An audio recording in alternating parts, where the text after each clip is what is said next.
অনেকেই হয়তো চিন্তা করতেছেন যে দেশের বাইরে ব্যাচেলর মাস্টার্স কিংবা পিএইচডি করতে আসবেন, কিন্তু কোন দেশ আপনার জন্য ভালো হবে এইটা আপনি বুঝতেছেন না।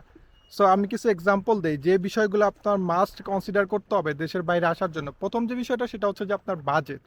এখন ভাই আপনার বাজেট হচ্ছে 10 থেকে 15 লাখ, আপনি চিন্তা করতে পারবেন না যে আপনি কানাডা বা ইউএস এর মতো দেশে ট্রাই করবেন, কারণ সেখানে এক্সপেন্সেস অনেক বেশি এবং ইউনিভার্সিটি টিউশন ফি হচ্ছে 10 লাখ প্লাস।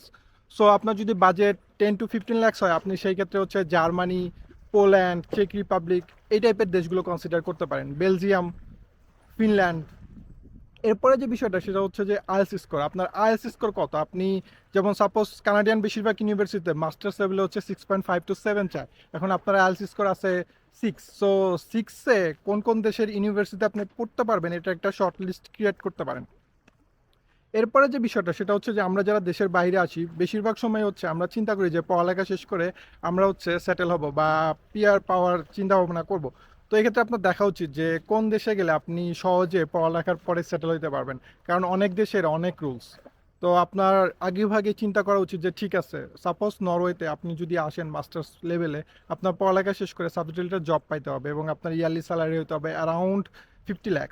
আপনি যদি সেটা না পান তাহলে হচ্ছে আপনার নরওয়ে থেকে চলে যেতে হবে। বাট চেক রিপাবলিক আপনি ওইখানে যে কোনো জব ম্যানেজ করতে পারলে আপনি থাকতে পারবেন, সেটা হতে পারে রেস্টুরেন্টে, সেটা হতে পারে আইটি সেক্টরে বা কিংবা হেলথ কেয়ার, এনিথিং। সো ওদের রুলসগুলো একটু ইজি। সো আপনি যখন কোনো দেশ কনসিডার করবেন আপনার এই বিষয়টা মাথায় রাখা উচিত। এবং যারা হচ্ছে স্পাউস সহ আসবেন তাদের জন্য একটা সাজেশন, সেটা হচ্ছে যে স্পাউস সহ একসাথে যে দেশগুলোতে আপনি ফ্লাই করতে পারবেন, সাপোজ ডেনমার্ক আপনারা একসাথে ফ্লাই করতে পারবেন, বাট বেলজিয়াম বা চেক রিপাবলিক বা পোল্যান্ড এই দেশগুলোর জন্য অনেক ডিফিকাল্ট, আপনি একসাথে ফ্লাই করতে পারবেন না বা ভিসা অ্যাপ্লিকেশন করতে পারবেন না। সো আপনার যদি চিন্তা থাকে যে আপনি স্পাউস এবং আপনার বেবি সহ আসবেন, সেক্ষেত্রে আপনার হয়তো ডেনমার্ক বা ফিনল্যান্ড কনসিডার করা উচিত। সো অনেকগুলো বিষয় আছে, সবগুলো বিষয় চিন্তা ভাবনা করে একটা দেশে যাওয়া উচিত।